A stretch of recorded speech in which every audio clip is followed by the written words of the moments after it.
too, actually. Yeah, I'm not sure much happened. Yeah. Exciting. All right, go ahead. Sir. Matter of fact, go around outside, there's that gate over there. Are you? Yeah. We are here at Glide. Glide works with homeless persons in San Francisco. They're one of the major places where homeless people come when they're looking for services. They're looking for housing. They're looking for other kinds of programs that Glide offers. And I have one of the program managers here with me today. Her name is Eunice. And Eunice is going to talk about what they do here in the intake center. Eunice, how you doing? Good, how are you? Good. How long you been with Glide? About 2 years now. Okay. And tell me, what are you guys doing in here in the intake center? So we give people basic human needs. Okay. We give hygiene kits, we give D&B vouchers so clients can get free IDs. Okay. We do some housing and we do shelter reservations. Now let's talk about shelter reservations. When a person comes here and they don't have a place to stay, so shelter reservations means you're putting them in a shelter for either tonight or a week or longer. Is that correct? Correct.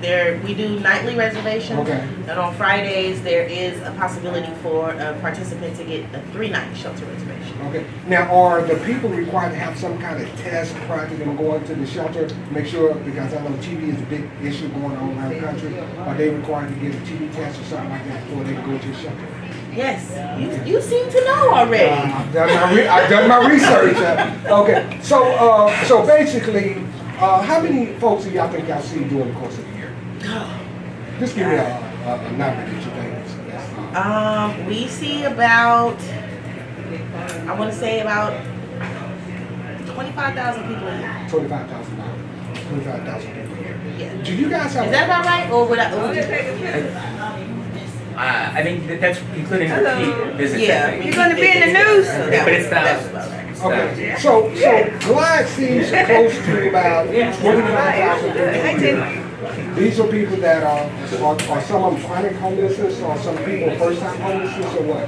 Both. It's a wide range. Some people are newly homeless, and some people are chronically homeless.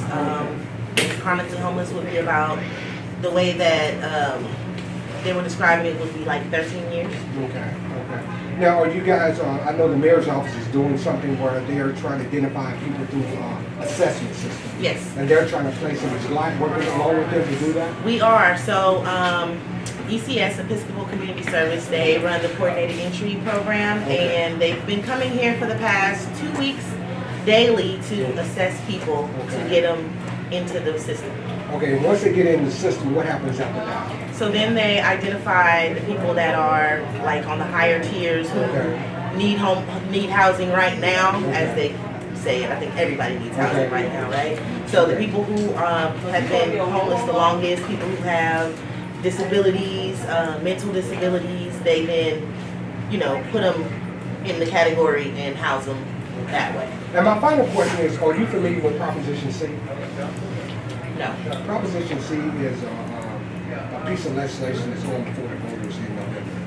It allows more housing in San Francisco for the homeless population. Okay. It's a big issue. The business community has raised $22 million.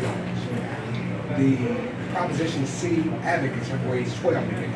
Okay. So it's going to be a very important issue. So I think it's very important for voters to know that if you're homeless, you want to look into this proposition and make sure that you understand it before you vote. Okay. And Glide has been one of the major movers and shakers getting this on the ballot. So you guys can be very happy with what you guys are doing in the field of homelessness. Thank you so much for taking your time. Thank you. You've been such a beautiful guest, and I got to come back here and spend some time with Glide. We'd love to have you. Okay, have a good evening. Thank you. Any other dining room might be better.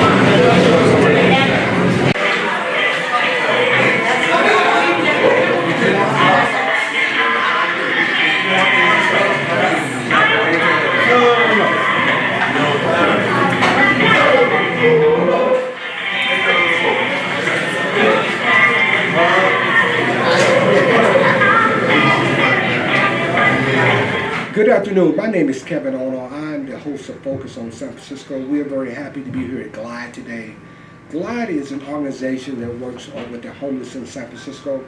We are very happy to have Karen J. Hanrahan, the president and CEO of GLIDE.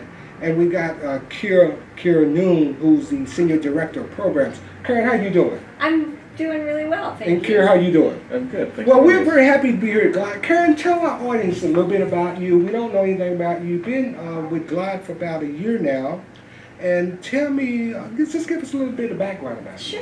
Sure. So I've spent about 20 plus years working on issues of social justice and human rights Okay. around the world, from Okay. Africa to the Middle East Okay. to the United States. Okay. I served from about 7 years in the Obama administration. Oh. I have come to GLIDE because I believe that social justice work and equity work needs to be done here in the United States, in my own community. And GLIDE is an iconic institution that is making a major difference. So I'm bringing my background and experience to Okay. this new challenge. Well, congratulations. Thank you so much. Now, Kira Noon, you've been you the senior director of programs at GLIDE. Yes, And you've been with GLIDE, what, about 3 years? about 3 years, a little over 3 years. Okay, but you have about 18 years in the nonprofit sector, is that correct? That's correct. I Oh. moved to San Francisco in 2000 and started my work in the nonprofit sector at an organization called Junior Ventures Okay, way back when. okay. And I also know that you were educated at a school called Vassar College, Vassar College. and you also went to Harvard University, is that I did. correct? Oh, congratulations. Harvard's a pretty good school. Maybe. It's all right. Okay. Karen, tell us a little bit about GLIDE. Tell us what is GLIDE, and tell us how GLIDE got involved in working with the homeless population. Sure. So GLIDE is an institution that's been around in San Francisco since the early 1900s. Okay. It was founded by Lizzie Glide, Okay. a visionary woman of her time who set up the Glide Foundation to do charitable work in San Francisco. Okay. So even back then, this was a woman of faith who believed that we all needed to live the values of our faith. So she Okay. believed in charitable work. She believed in helping and serving everyone, no matter their race, gender, socioeconomic background. And ever since that time in the 1920s, GLIDE has served a role in the city, helping marginalized. I think GLIDE really became the best known in the 1960s under the Okay. leadership of Cecil Williams Okay. and Janice Mercatani, who are both co-founders of Okay. what we know as modern day GLIDE. They brought a radical and new kind of vision to GLIDE's work, and Cecil Williams was a pastor in GLIDE's church. Okay. He took all the crosses down off of the walls. He welcomed everyone into the church, from across races, drug addicts, prostitutes, billionaires, millionaires, Okay. homeless people, and really developed a spiritual community rooted in the values of radical inclusion and unconditional love. His co-founder Janice Mercatani really expanded that to include a lot of programs and services to truly help the most marginalized, including a lot of homeless people, addicts, and others. She really invested her time and effort in building the acts of kindness and the programs and services for the foundation. So that's the tradition and the legacy Okay. that we operate within Okay. today. Okay. At this point, GLIDE serves thousands of people every day. We have a mix of spiritual, social Okay. justice, and services that provide a really unique service overall to this community. We continue to serve the most marginalized, no matter what you look like, what form you're in. We welcome you here. We don't just accept you and tolerate you, but we welcome people to GLIDE into our doors in a loving and unconditional way. And so that's the legacy that we're trying to build on. Mhm. We're in a phase of transition and evolution where Okay. I was brought on a year ago to help Glide evolve Okay. and set it up for success for another 50 years. Okay. And to really build on that legacy to deepen our impact in the city. Mhm. As you know, just from walking around the streets, Right. part of our conversation today is about the growing rate of homelessness, Right. the growing rates of addiction, Mhm. and the incredible challenges that San Francisco is facing, right alongside the very positive trends of growing wealth and other positive things. So there's Glide's role in the city is really growing and deepening, and we're excited about the next 50 years. Okay, so when you talk about Glide's vision, how do you see the vision for Glide over the next, let's just take a smaller one, the next 10 years, do you see Glide doing more as it relates to homelessness? Because what you guys do is y'all focus on the total person. Y'all just don't focus on a part of that person. Y'all focus on the whole person. So do you see Glide doing more in the field of homelessness or less, or how do you feel about that? Absolutely more, Okay. without any doubt. We actually have plans over the next 5 years Okay. to grow in the services that we offer. Part of that is because the demand for our services has grown. Okay. It's gone through the roof. So Okay. we have more people in our lines for our free meals program, for our family resource center, our violence prevention program, our harm reduction program. Across all of our services, there's just a growing number and body of people for Glide to bring into its communities. So Okay. we have very specific plans to grow. Okay. You mentioned Mayor Breed earlier, and we do a lot of the conversations we're having are in support of helping her both develop a plan for the city on homelessness and all the things the challenging issues that go along with homelessness. We're working with her, and we'll work with her even more closely. But definitely a lot to be done in the future. So you guys are in communication with Mayor Breed, and y'all working together to try to tackle this problem. What about the Board of Commissioners, Board of Supervisors? Are y'all also working with the Board of Supervisors as well?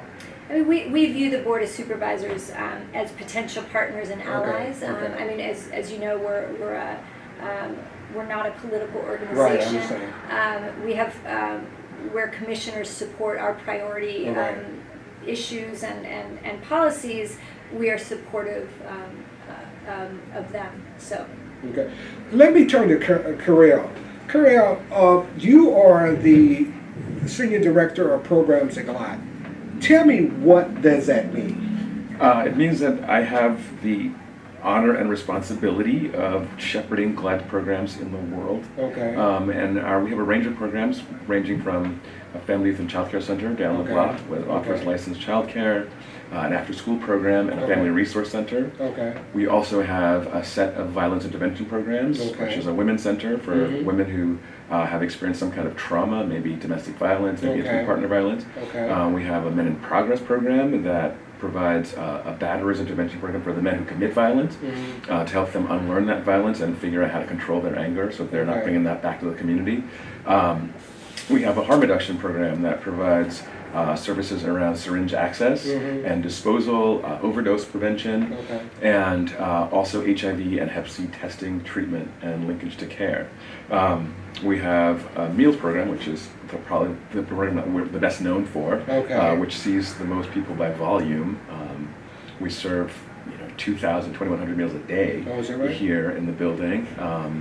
And we also have a walk-in center that provides sort of crisis intervention services. When people come in off the street in crisis, that's usually where they land, and we can help them out with however they show up. We try to help them with whatever that crisis is that day. And finally, we have a community safety team with folks who help keep the building safe and keep our clients and guests safe, but also help to triage clients to services when they need something. So they can be the first point of entry for someone coming in the building and saying, oh my God, I need whatever it is, and then the safety team person can help them get to that program or service that they need. Okay, now, do we know how many homeless people there are let's first off, do we know how many homeless people that you guys serve per year? that we know that there are roughly 22,000 homeless people experiencing homelessness in a year in San Francisco. Okay. And we see thousands of them every year. We have a shelter reservation system, Okay. and the shelter system, we provide something like 13,000 shelter bed reservations every year. Okay. So we help people at least get a bed for the night or for a 3-day bed for the weekend, and in some instances a 90-day bed through the city's shelter system. Okay, okay. And you mentioned a couple of programs. You mentioned your domestic violence program. Yes. Okay, I'm pretty sure that is a pretty effective program because a lot of people do experience. They tell us from the statistics that domestic violence is growing up. It's not going down. It's not going down. And so these are programs that you have to be careful about because people's information is concerned. Is that correct? Absolutely. I mean, there are safety concerns around, women who have experienced domestic violence and their partners may be coming to look for them. So we have to keep them safe while they're here and keep their information safe as well. Now, how do you tell people that want to use Glide services? How do they get in contact with Glide? The best way is to come here. Okay. You can also find us online at www.glide.org and find Okay. out which program you think you might need and try to get in contact with it through the website. Okay. But I think the best way is to just show up.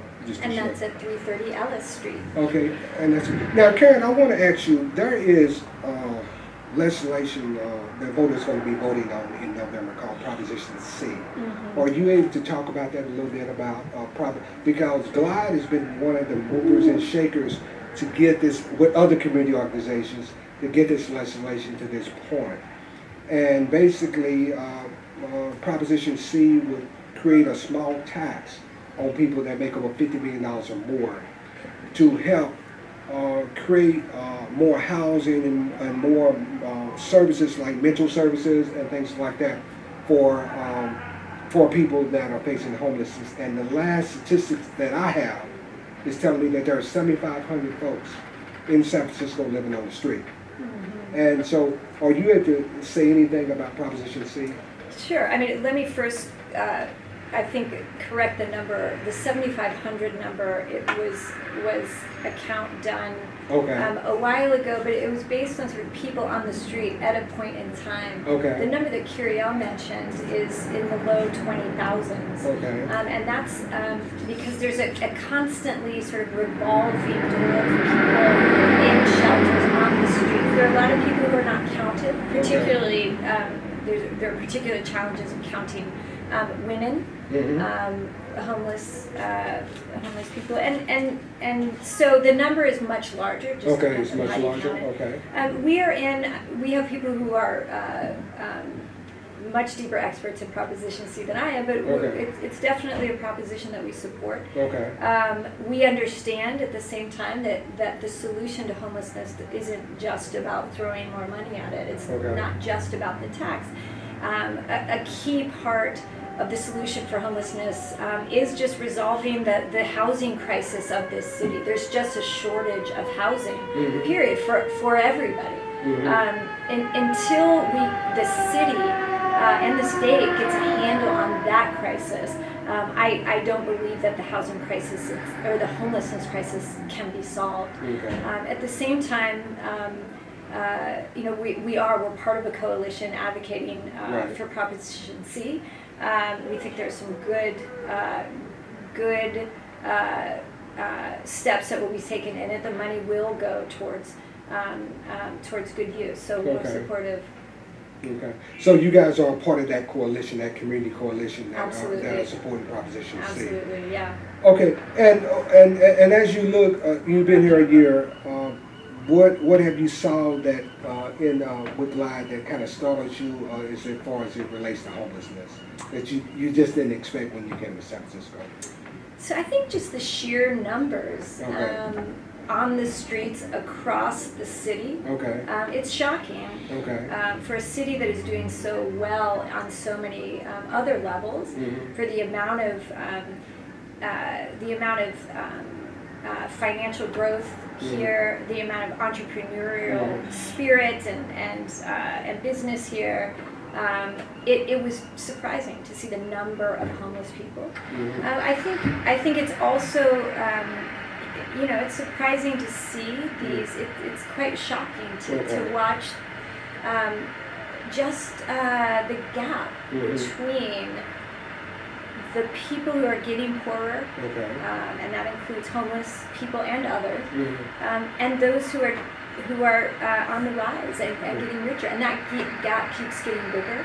And just watching it side by side in the city actually reminds me of places I've been in the developing world, where particularly Southern Africa and India, where the economies are growing quickly, but it's really just benefiting a smaller number of people, and a large number of people are left behind. Now, do we see more of the homeless people? Are they getting younger? Are they older? Or what?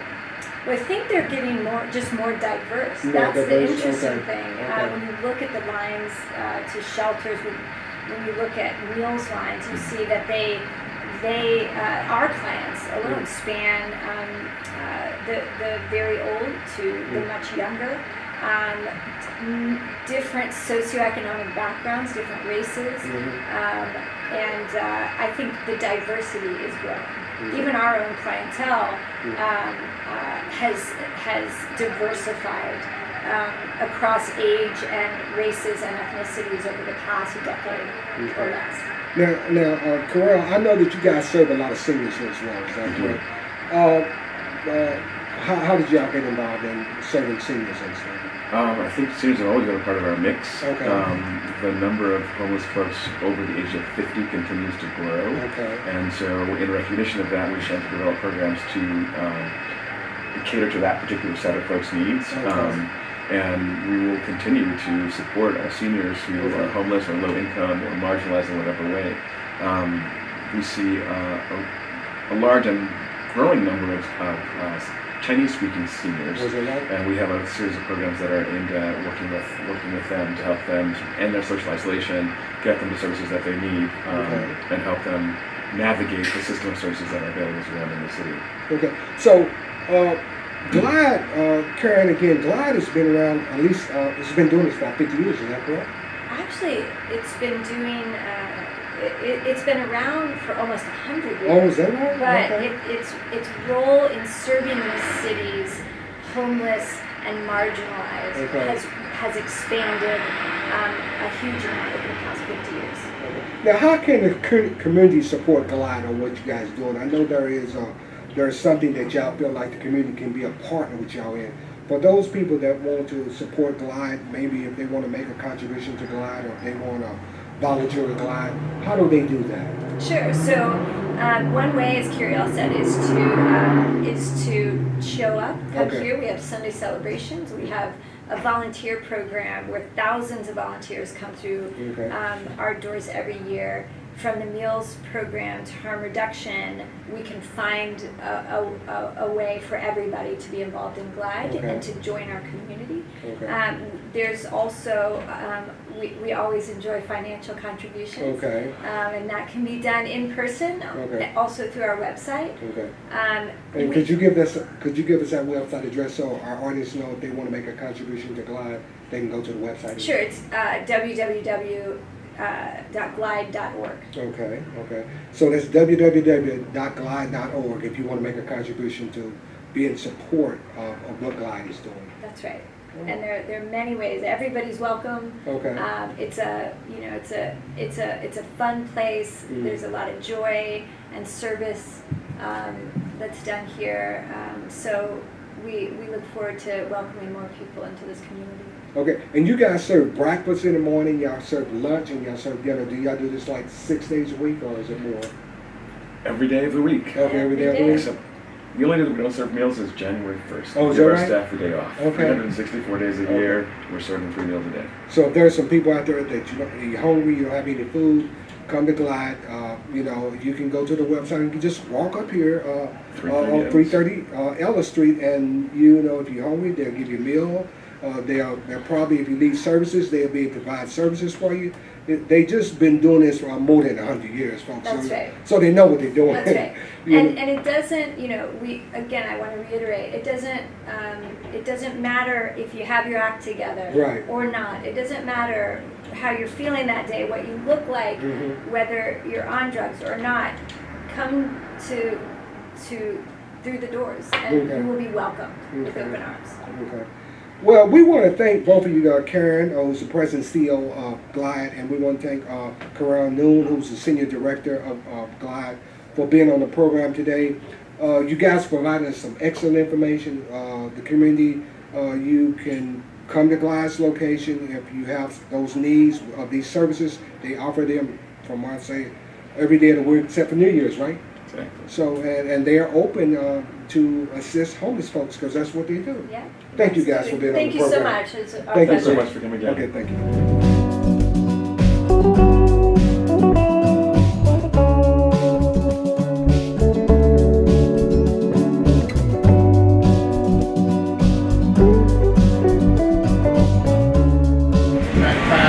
Don't block the door.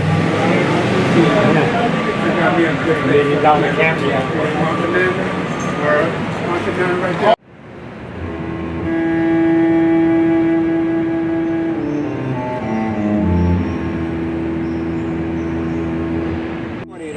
My name is Kevin Ono, and I'm the host of Focus on San Francisco. We're here on the streets of San Francisco by the City Hall and by the public library, talking with homeless individuals on what they experienced by being homeless. So I have a person who was kind enough to talk with me on camera, and her name is Amber. Amber, how you doing?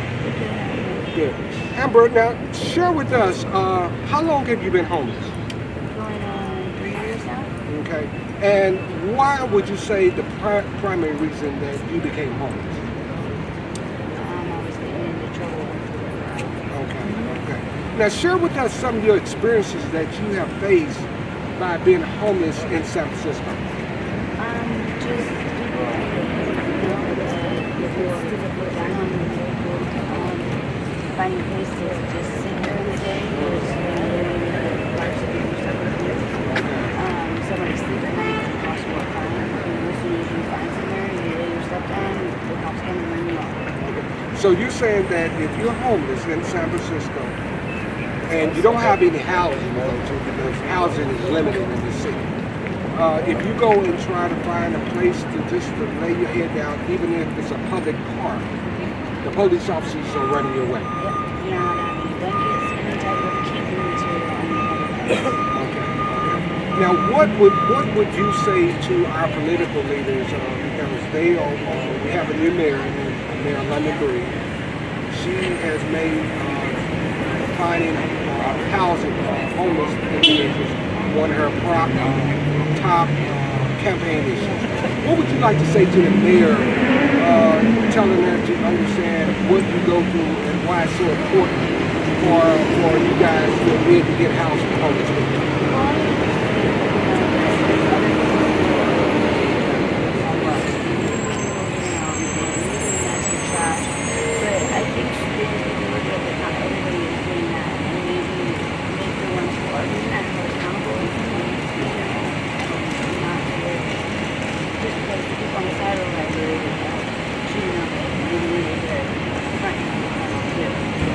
Now, what about, they got dispensers around, people putting the needles in dispensers or what? Well, they were like 3 of them now there's only 1. They removed 2 of them in the areas where people are at. They just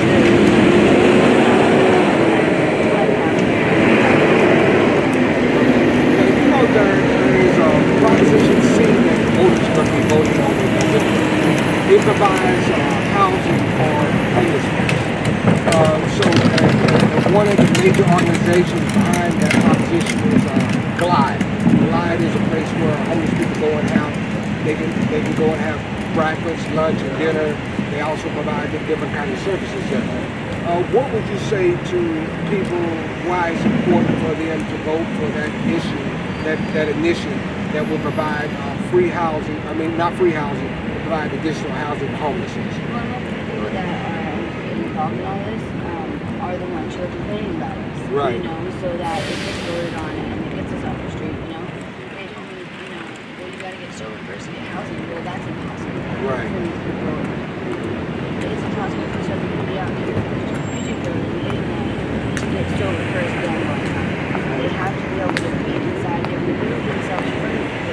You know, they can't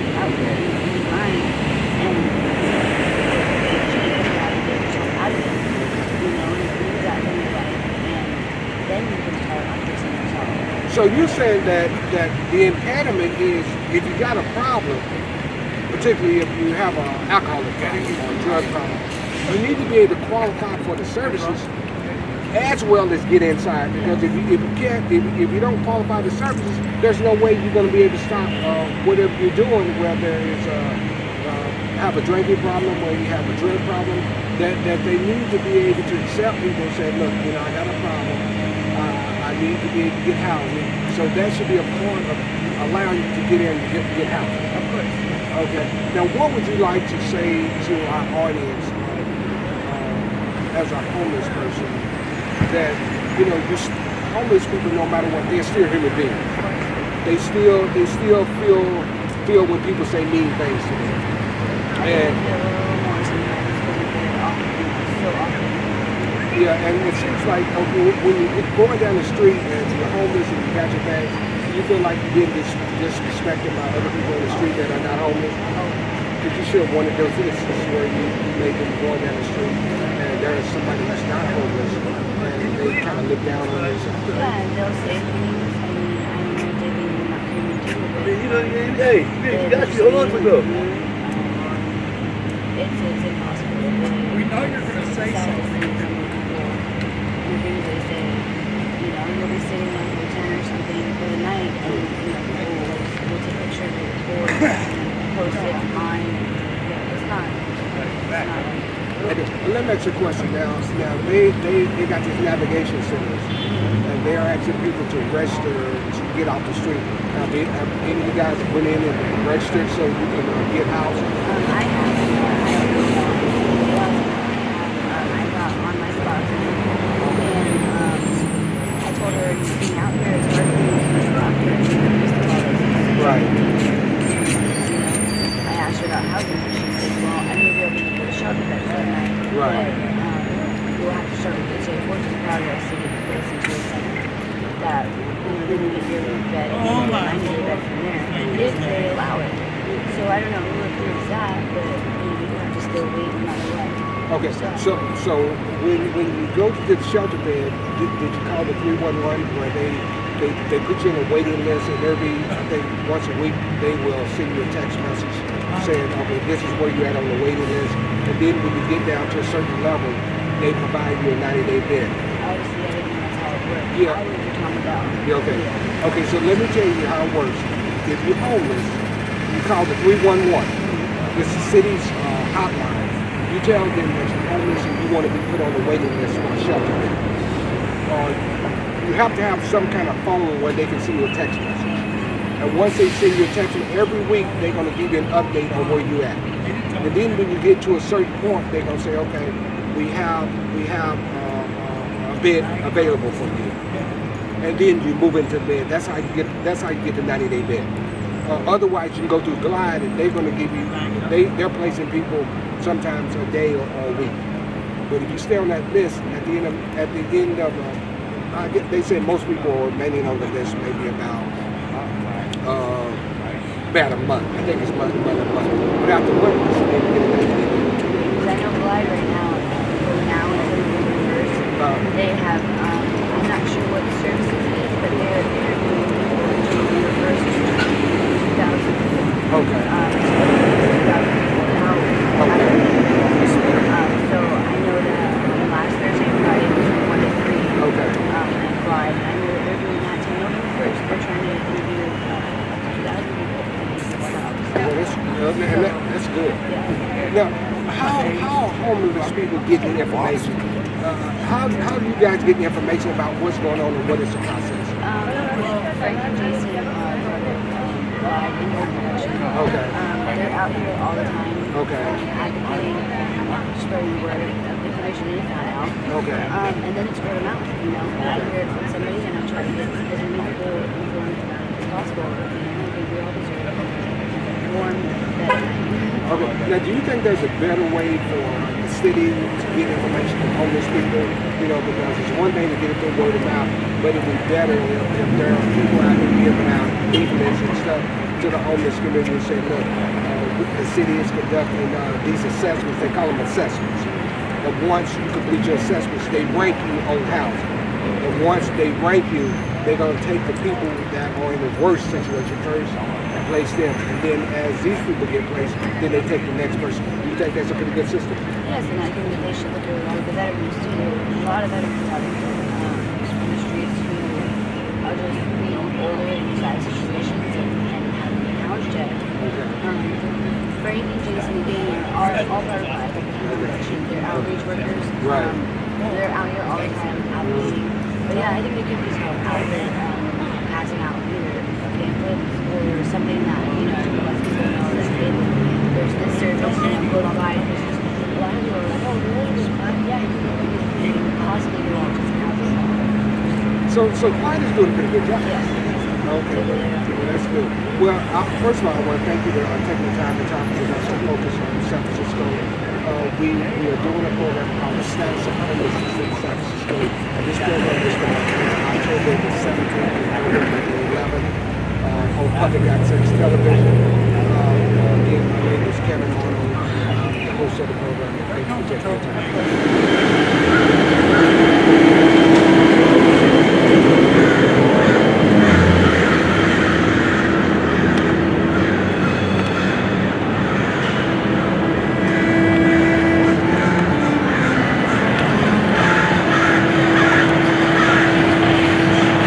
We're back here in San Francisco, downtown, by the San Francisco Library and by City Hall. I have Danny, who is a homeless veteran, and he's agreed to talk with us and tell us the special problems that homeless veterans face living on the street of San Francisco. Danny, how you doing? I'm doing best I can. Now, Danny, tell us, how long have you been homeless? Since 2004. Now, tell us, as a veteran, what are some of the problems that you face being homeless as a veteran? We can't hardly get jobs. And I see prisoners coming out of prison who get better jobs. And veterans are still pushed behind. And we get nothing. The city has not done anything for us veterans. The city needs to step up for us veterans. We fought for this country. If this mayor can't do it, she needs to get her butt back into her little hut. We don't need to be run around like little mice. Now, Danny, the mayor just been elected. She came in with this problem already existing. Do you think we need to give her a little time so she can get focused on the problem? And it's my understanding, and I may be incorrect, that she's in the process of trying to get different centers set up where homeless people can go get registered so they can get housing. Is that something that you're aware of? Yes, I'm aware of that. But here's the problem. She tries to put people in shelters. Some of us veterans cannot do shelters because of PTSD. What does she want? Us to murder someone? That's what will happen. So you think that people need to be prioritized, particularly veterans, they need to be prioritized because of the different kind of illness that they have. PTSD especially. Okay, why don't you just explain PTSD for us so our audience will know what it is? PTSD is post-traumatic stress disorder. And it's really prevalent in veterans because of our war, whatever we did in the military that we didn't believe in doing, but we had to because our government said so. So what I hear you saying, Danny, is that with veterans they come with special circumstances, and we're not saying that homeless people don't have similar circumstances. But because of the PTSD, shelters is not a place to put them because of this illness that they have, that they can just probably react any time, particularly if there's a loud noise or something like that. Exactly. Voices can set people off, or especially veterans. Actions, things like this can set us off. Now, Danny, let me ask you, as a veteran, how do you guys get information about what the city is doing to assist you guys? How do y'all get the information? Well, we get it through different organizations. You know, I'm not saying that homeless people, the other homeless don't have PTSD, because they do. Right. They do have it. And putting us in shelters, not just veterans, but everyone who has this, is not a way of doing things. She's not a physician. She's not a psychologist. She's not a psychiatrist. She needs to listen to us and put us into position somewhere where we can speak about these things directly to her, not just these organizations, because they don't live in our fields. So what I hear you saying then is you think that there should be a forum where the mayor can sit up and listen to what you guys' concerns are. You don't think that is happening? No, because she listens to the organizations. The organizations do not understand what we're really going through. And what we go through is all sometimes personal. Sometimes it's physical. Sometimes it's so mental. So Danny's basically saying that, you know, he would like the mayor to be able to hold some kind of public forum where the veterans can talk with her, because they are homeless, but they think that their situation is a little bit different from the average homeless person, because some of them have what they call PTSD. And he just feels that, you know, that no one, City Hall, particularly our government officials, are listening to them. And he just feels that there should be a forum or something created where they can express to the mayor what their concerns are in a public forum, face to face, because they don't feel like going to these various organizations is really getting a picture of the problems that they're facing.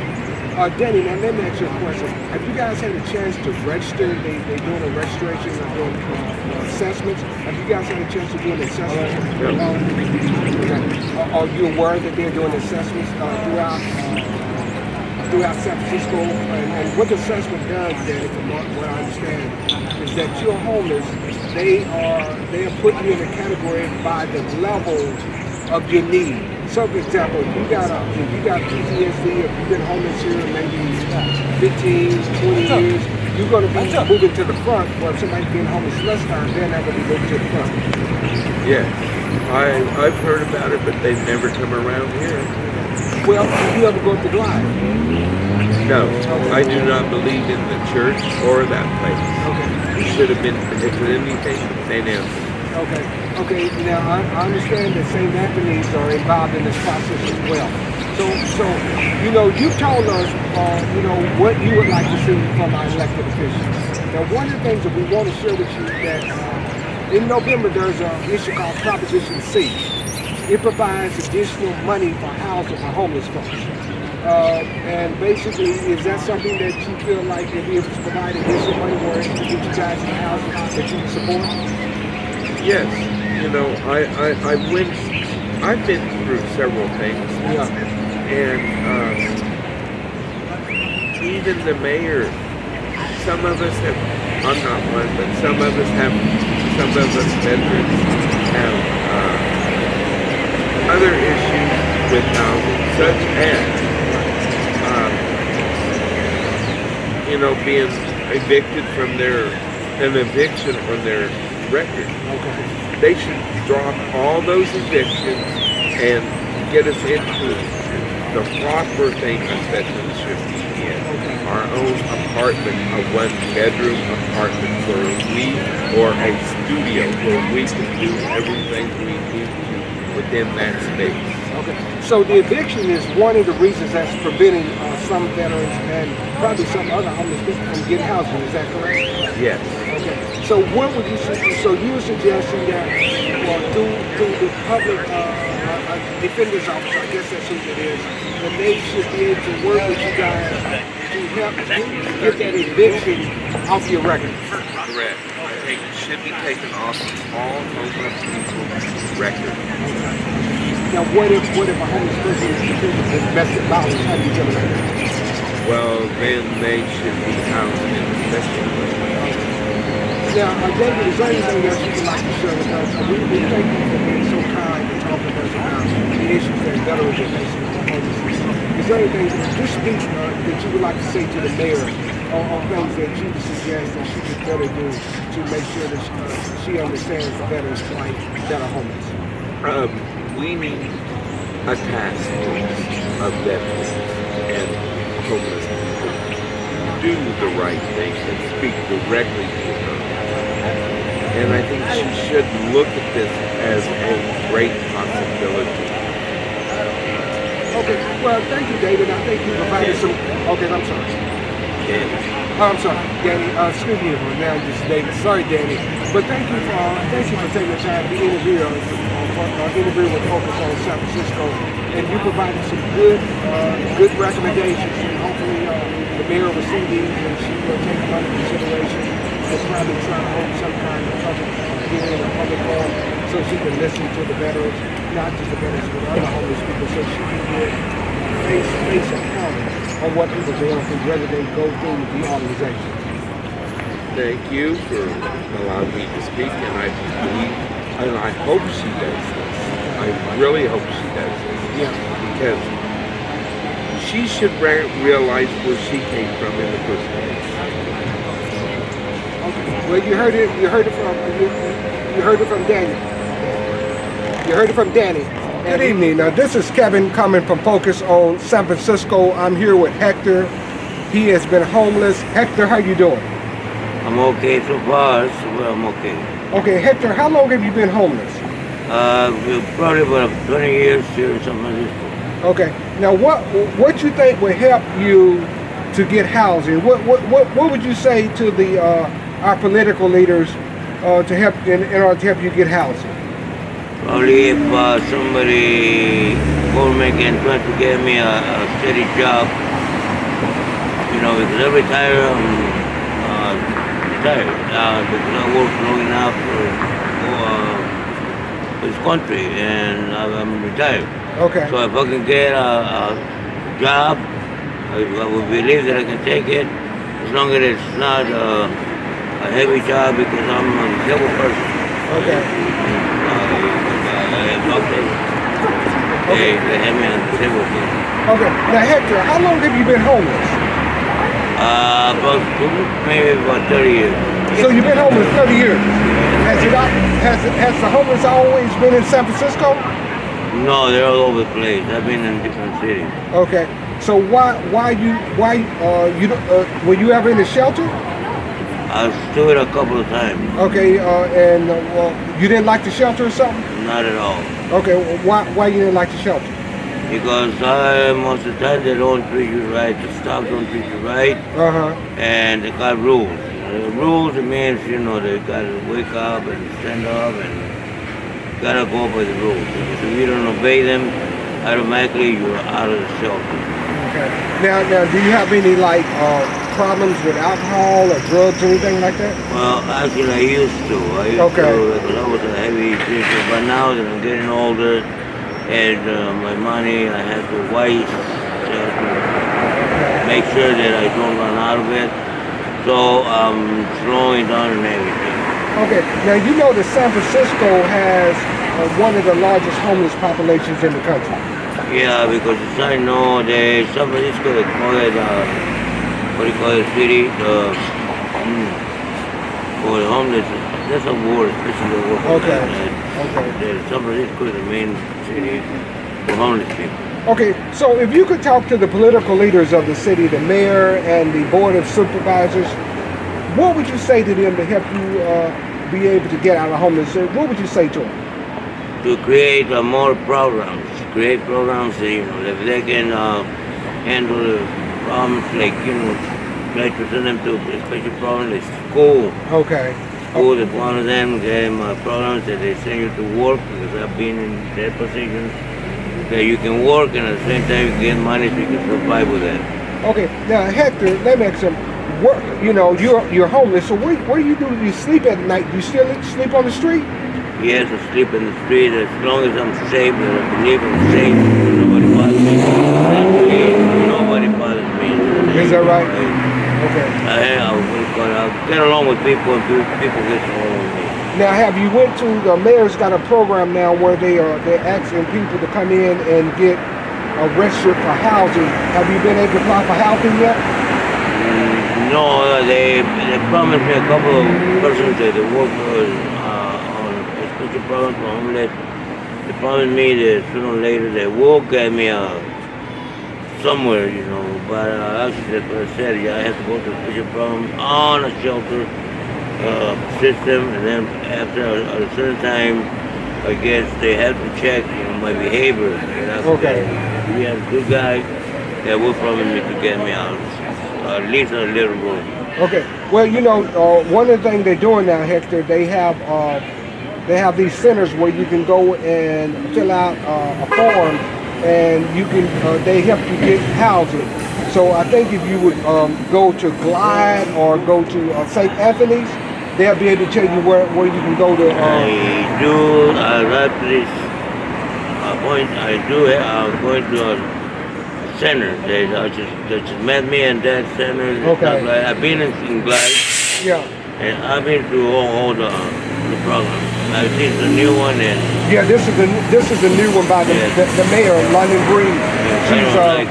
She's made an initiative to try to help homeless people get into housing. So matter of fact, tomorrow I'm meeting the workers that work for them, and tomorrow they're going to send me to the special program. Tomorrow, as a matter of fact. Okay, now what would you like to say to our political leaders? That you've been homeless for 30 years, you would like to get off the street. What would you like to say to them to help you to get off the street? Get me a decent job. Get me a decent job, and where I can be happy with my job, and I'll be glad to do whatever I have to do. Okay. Well, we want to thank Hector for being with us. We out here on the mission. We are out here in the Mission District today, and we are talking to people that are houseless, and we're just trying to find out how did they get in the situation, and what would they be willing to do to get out. Hector has told us he's been homeless for 30 years, but he wants to get a job, and he wants to stop being homeless. So hopefully this will be able to let our political leaders know that people that are homeless, they would like to get out of their situation. Hector, thank you very much. Thank you, sir. Okay, and we will see each other. There's a problem right there in 17th Street. Okay. Oh, a cap. Okay. Whose cap is. I've been going so far. Past week I've been going down there every day. That's when I met the new worker. Yeah. And that's what I'm supposed to meet her tomorrow and talk about it to see where we can send it. Okay, well, Hector, I want you to keep on working to try to get out of your situation because you got the right attitude. You're trying to do something about it. Sure, thank you. Oh, thank you, very sir. much, and have a good night. Okay, thank you. We are out here in downtown San Francisco today, and we're talking with tourists on we are going to be doing a program on the status of homeless in San Francisco, which is going to be airing on October the 17th and November 12th. I have Lisa here with me. She is, which quarter is Lisa, how you doing? Good. Okay, now where are you from? Knoxville, Tennessee. Okay, what brought you to San Francisco?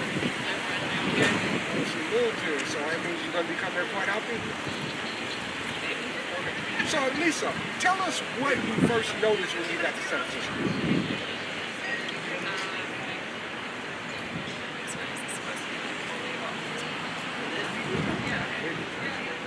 Well, there's a lot of hills.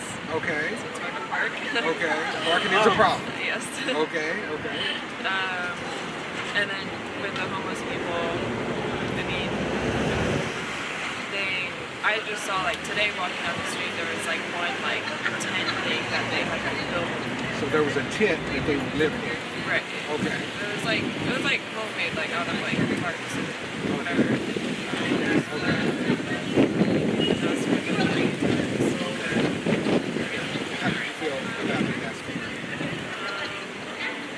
Sad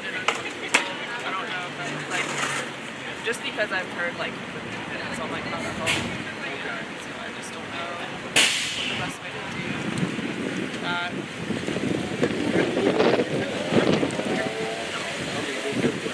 Okay, so they just actually. Okay, so those are I mean, it's their first day, so it hasn't been like a huge thing. It's not like different from any other city to me. I mean, no one is really aggressive. okay. They just ask for money and move on. Now, where you're from, Knoxville, Tennessee, right? Is the homeless problem any different than it is here in San Francisco? Knoxville's a lot smaller, so it's much more concentrated into certain areas. And also, because I'm from there, I see the same thing all the time. So you wouldn't break bodies. But did you expect to see the level of homelessness in San Francisco right now? Honestly, like now I expect to see more stable in any city. But what do you think as a city San Francisco should be doing? I don't even know. It's like a monster problem. I don't know the best way to go about it. Now, with this stop picking from the tourists coming back to San Francisco, we want to thank you for taking time. So you go to the University of Tennessee. You just graduated. What you graduated with? Design. So you look good design. You got made up your mind. It's fun. Thank you for taking time to talk. Thank you. Have a great day. You too. I'm Hello, sorry. this is Kevin on Focus on San Francisco. I'm here with Rebecca, and we are talking. She is a visitor to San Francisco, and I just want to ask Rebecca. Rebecca, how you doing? I'm doing very well. Good. I'm good. Well, where are you from? I'm from Australia. Perth, Western Australia. Okay. And how long have you been in the city? I've been in the city now for 3 days. Okay. Now, Rebecca, tell us what are some of the things that you noticed when you arrived in San Francisco? I noticed it was a beautiful city, very friendly, very welcoming. But I also noticed the high population increase around the streets. Okay, so when you noticed that, what was your initial inclination when you saw? Now, do you think this is a more high level, more homeless people than you ever seen before, or less? Definitely high. Okay, so you think it's high. What do you think you can do to solve this problem for homeless populations? I think creating opportunities for them to be able to work, selling street, tidying up the street. Just give them an opportunity to. So you think one of the ways to solve the problem is to create a job opportunity for homeless people so they can have a job and maybe they can live with some assistance from the city or the county? You think that would be helpful? Absolutely, because nothing's going to change unless something big. And did you Yeah, at times I felt very uneasy. okay, what made you uneasy about it? Just some of them appear to be on drugs, and it makes me, as a girl, walking around the city feel very unsafe. At times, like I am by myself. Yeah, so I would never go out. Like in the area that I'm staying in, I would never go out by myself. So as a tourist, when you came here and you saw that, what did you feel about the city of San Francisco? I just feel like it's very, like 1 minute it's beautiful and I feel very safe, and then quite suddenly it's a different city.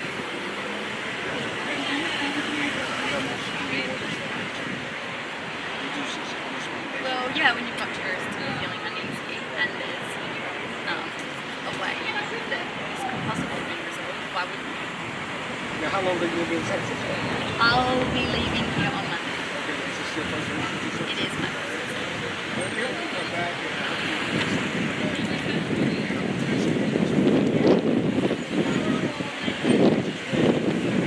Yep, let's make this change. and Thank you. Thank you.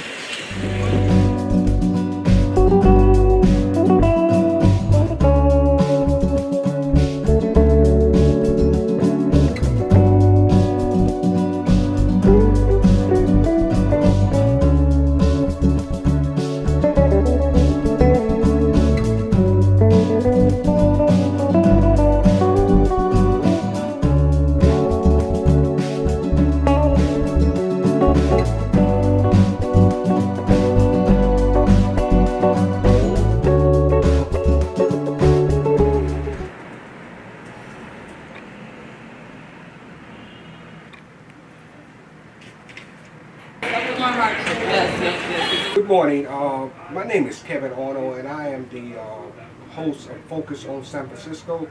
We are here at the Coalition on Homeless with Miss Jennifer Friedenbach, who is Executive Director of the Coalition. Jennifer, how are you doing? I'm good. How are you? Good. Jennifer, tell us a little bit about the Coalition on Homeless. What is it about? What do you guys do? Yeah, so we organize homeless people to create permanent solutions to homelessness, and we fight to protect the human rights of those who are forced to remain on the streets. Okay, let's just give our audience a little bit of background. There are different statistics talking about the number of homeless in San Francisco. What is the actual number that you guys know that of the number of homeless people that are living on the streets in San Francisco? Yeah, so we don't do our own counts. We go off the city's official counts. And every 2 years, the city does a point-in-time count. They find a little over 7,000, and the last one in 2017, homeless people at any one time. But over the course of the year, you might have more than 21,000 people experiencing homelessness because folks go in and out of homelessness. And the point-in-time counts are kind of notoriously low. They really undercount families with kids especially. It doesn't count families or individuals who are doubled up with other people living in garages. It undercounts folks in cars and abandoned buildings, folks that are hidden. A lot of time, the way the count depends on is if we look at someone that can tell their housing status, which the majority of homeless people are hidden. You would look at them and you wouldn't know whether they were homeless or not. So, the official numbers are conservative numbers, so at the very least, on any one night, we have over 7,000 men, women, and children that do not have a stable place to call home. Okay. Now, it's my understanding that you guys have been working on this issue since it's an exception regarding Proposition C. Is that correct? Yeah, we have. We're one of the main architects of the initiative. And tell our audience what Proposition C is, what it would do. I understand it's going to be voted on in the November election, so residents or voters in San Francisco will have an opportunity to vote. So let's just talk a little bit about Proposition C and what it would do to address this homeless issue. Yeah, Proposition C is a bold initiative that would tackle the homeless crises. How it works is that it levies a 0.5% tax on, that's an average, on SF business income over $50 million. So if you have a business that gets $54 million a year, we would basically just tax the $4 million. If they have a low profit margin, like retail, they would have a much smaller tax, 0.175, and a larger tax. It's a big profit, but the average is a 0.5%. And then that money has to be used for housing homeless people. Half of it goes there.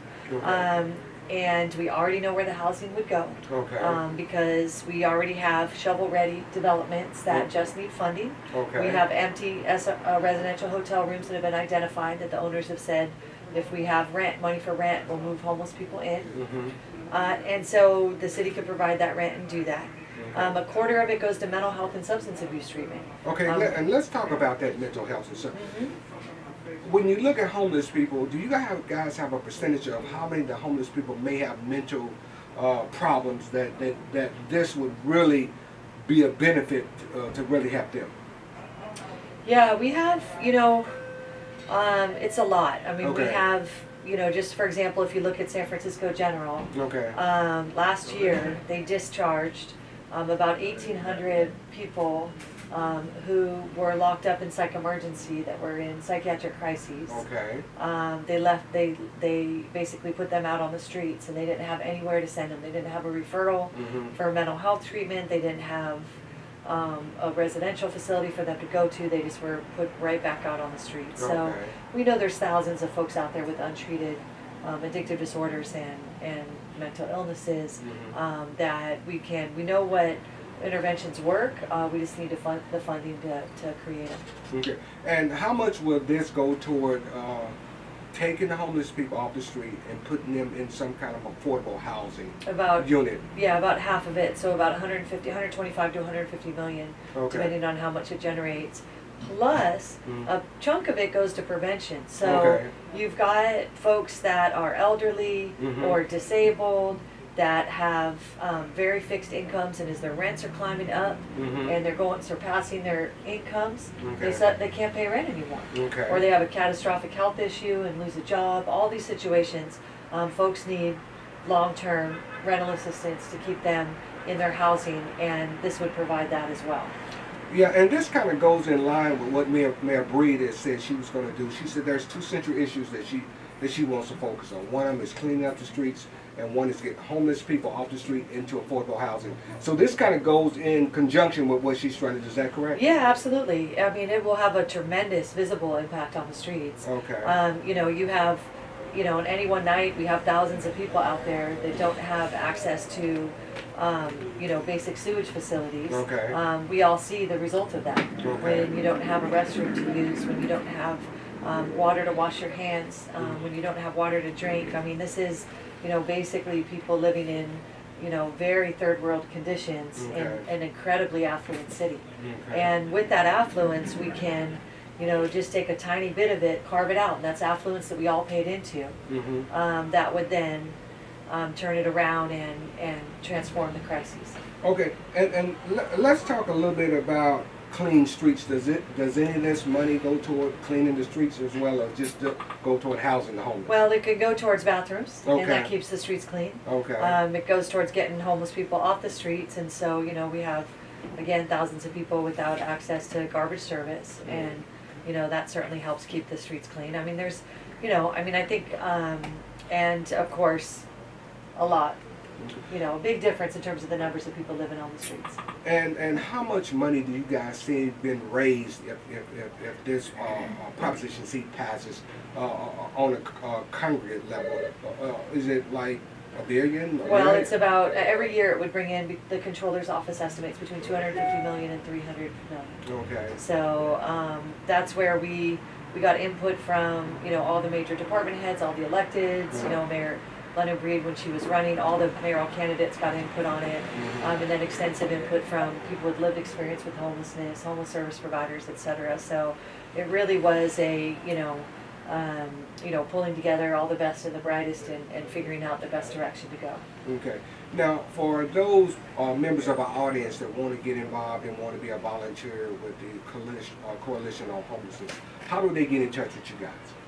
So if they want to say, I want to be a volunteer, I want to help the effort to help get out the vote and stuff like that, how do they get in touch with you guys? So people can get on our website. Okay. So there's a couple different ways. So in terms of getting involved with Proposition C, Okay. the campaign has its own website, and it's Okay. Our City, Our Home, SF. Okay. And they can go on that website and sign up to volunteer. Okay. We have phone banks every week. There's on the weekends. They're you know, going out knocking on doors. We know the opposition's going to spend a lot of money to try to defeat the campaign. And when they do that, they're going to be putting out a lot of lies and a lot of misinformation. And so it's going to take all of us really having a lot of conversations with people and making sure they understand that, you know, what the truth about this initiative is. Okay. And I want to talk with you briefly about, it's estimated that the opposition has raised something like $22 million to defeat this effort. How does the organization and the coalition combat that kind of? Yeah, I don't think they've raised 22 million. Okay. So on the ethics report, they're not showing that much at all. Okay. But what they've reported in the Chronicle is that they're planning on raising 2 million. Oh, on 2 million. Okay. Yeah, and you know, I think that they would probably spend a lot more if they were able to raise more. Okay. But a lot of the companies are not willing to give money to defeat this proposition, even though they'd be paying the tax. Okay. And that's very telling. I mean, you know, there's a tremendous amount of money in San Francisco. If the opposition had support, you know, they've gotten barely any endorsements. They've, Okay.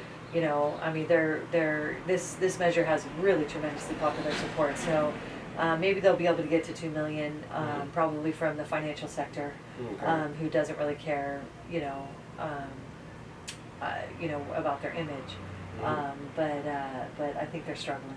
And let's talk about a little bit of some of the people that have endorsed you guys' efforts. Can you give us a list of just a small list of some of the organizations that are supporting this effort along with the coalition? Yeah. So, I mean, Glide Church, of course. Okay.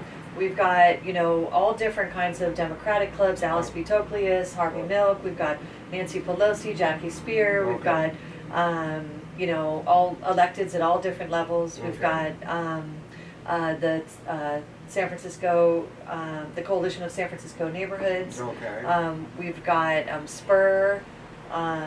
So you guys got a cross array of organizations that got behind this effort because they see what the problem of having people have to live on the streets, and this is really a humanitarian crisis when you have people living on the street and they have nowhere to live. Yeah, exactly. Small businesses. I mean, the homeless crisis impacts all of us. Of course, it impacts homeless people themselves a lot more dramatically, with shortened lives and their health falling apart and all these things happening.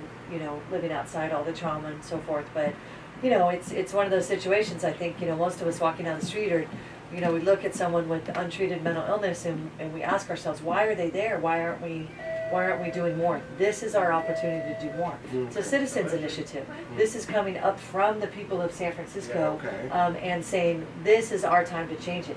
Now the powers that be may fight against it. Big business, through the Chamber of Commerce, they'll spend a lot of money to defeat it, but their only concern is the bottom line. For us, we think this is our time for all of San Franciscans to stand up and shout. This is the time to give an opportunity for everyone to have a safe and decent place to call home, and really, all of us to have a real pride in our city. Yeah, and Jennifer, I just want to mention a couple of things. We interviewed maybe about 4 people that had come to San Francisco for a convention or something. And here's what they're telling us. They're telling us that, look, we would like to see something done on the homeless problem. We like San Francisco, but when we come, we see all these homeless people. Sometimes we feel threatened. So if the city could do something to address that problem, they will continue to come here. And they said, we don't mind if we have to be taxed a little bit more to come here. Right. But we feel bad for these homeless people that have to live on the street like this.